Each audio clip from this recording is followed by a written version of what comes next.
의사의 거짓말 켄 베리. 건강에 관심이 많아진 요즘 자신의 건강을 잘 알기 위해 최신 의학 정보가 담긴 책들을 읽고 난 후 진료차 동네 의원에 가서 의사의 말도 안 되는 30년 전의 의학 정보를 듣고 당황했던 경험이 있는 분들이 많을 것이다.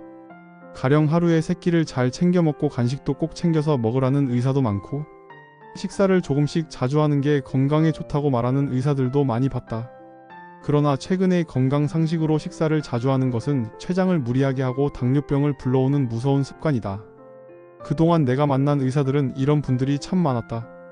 그래서 이 책이 눈에 더 들어왔다.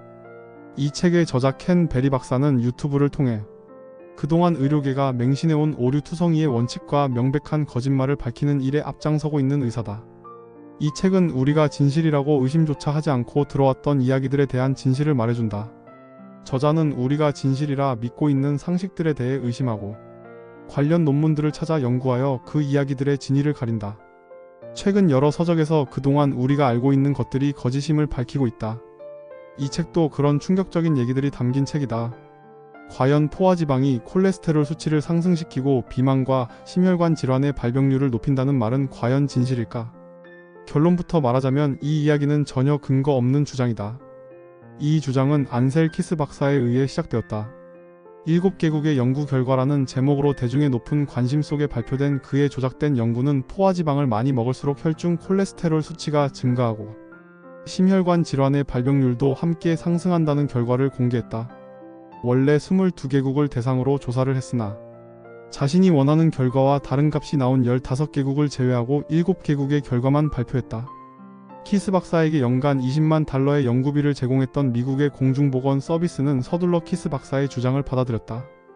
결국 미 공중보건 서비스에 의해 채택된 주장을 당시에 각계각층의 전문가들이 아무런 비판적 사고 없이 수용하게 되었다. 그렇게 잘못된 연구 결과가 전 세계에 퍼져나가게 되었다. 안셀키스 박사의 연구 결과를 받아들인 미국은 국민들에게 식품 권장 피라미드를 만들어 보급했다.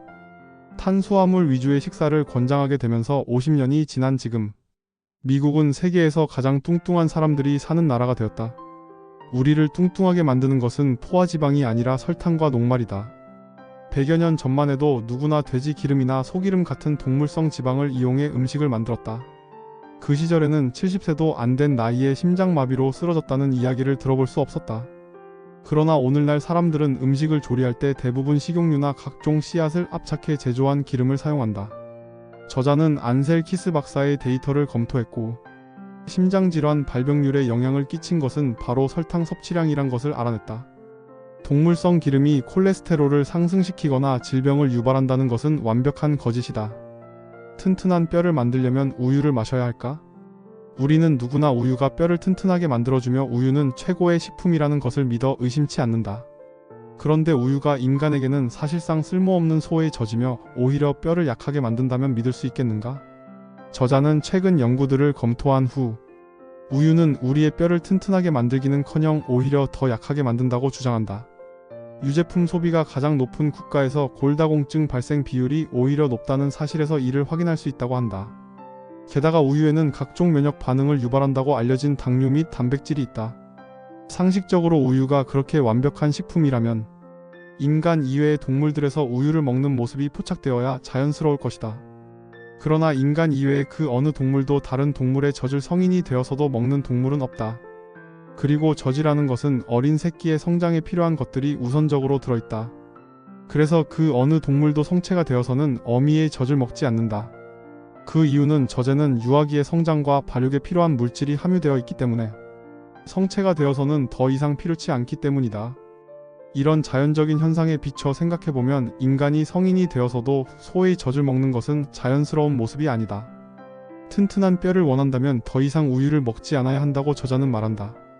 2020년에 하버드 의대 보고서에서도 우유를 많이 마시는 나라들에서 별로 마시지 않는 나라들보다 골절 빈도가 높게 나왔다. 통밀은 정말 건강에 좋은 식품인가?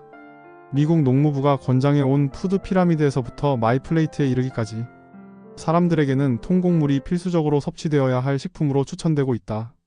그러나 저자의 주장에 따르면 통밀이 건강에 좋다는 주장을 입증할 만한 자료는 거의 없다고 한다. 통밀빵이든 흰빵이든 상관없이 모든 빵 종류의 혈당 지수는 설탕보다 훨씬 높다. 건강한 밀이란 없다. 강한 독이냐 덜 강한 독이냐의 차이만 있다. 덜 해롭다는 것이 건강한 것으로 왜곡되어서는 안 된다. 밀가루와 탄수화물의 섭취를 권장한 지난 50년 동안 미국은 세계 제1의 비만 국가가 되었고 50년 전에는 없던 다양한 대사질환들이 나타나기 시작했다. 통곡물은 안전하고 건강한 먹거리라는 환상을 버려야 한다. 통곡물이 건강식품으로 알려진 역사는 50년 정도에 불과하다. 상당수 현대인은 현미가 백미보다 몸에 좋다고 믿고 있다. 그러나 오히려 통곡물은 껍질에 상당량의 렉틴이 들어있어 오히려 건강에 좋지 않다.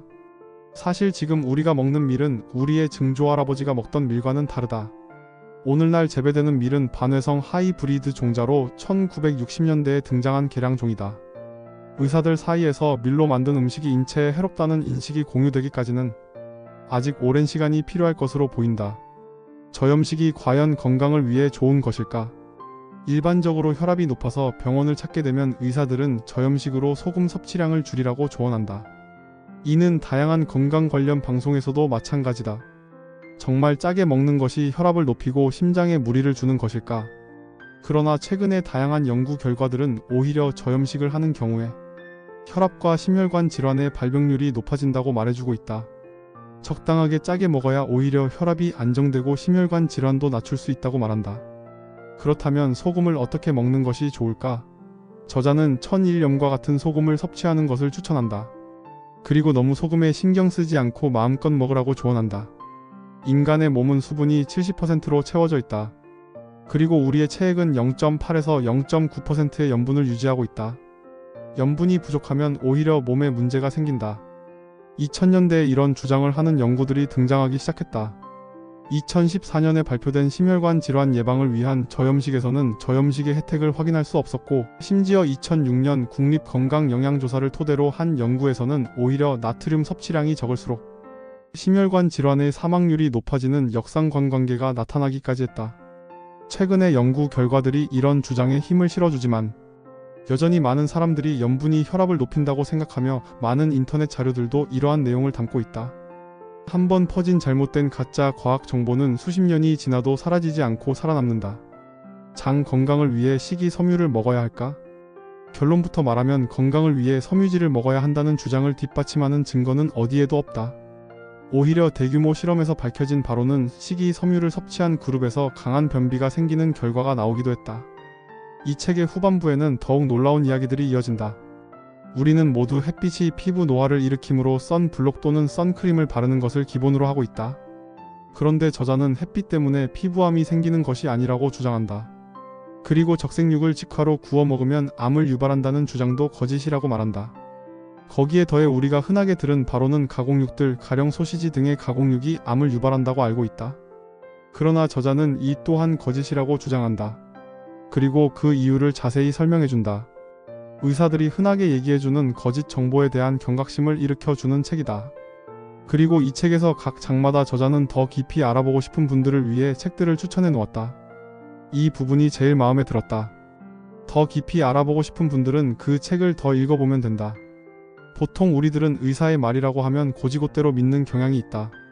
이 책을 통해서 의사들이 하는 말이라고 너무 맹신하지 말고 본인의 건강에 약간의 관심을 가지고라도 관련 책들을 찾아서 읽어보기를 바란다.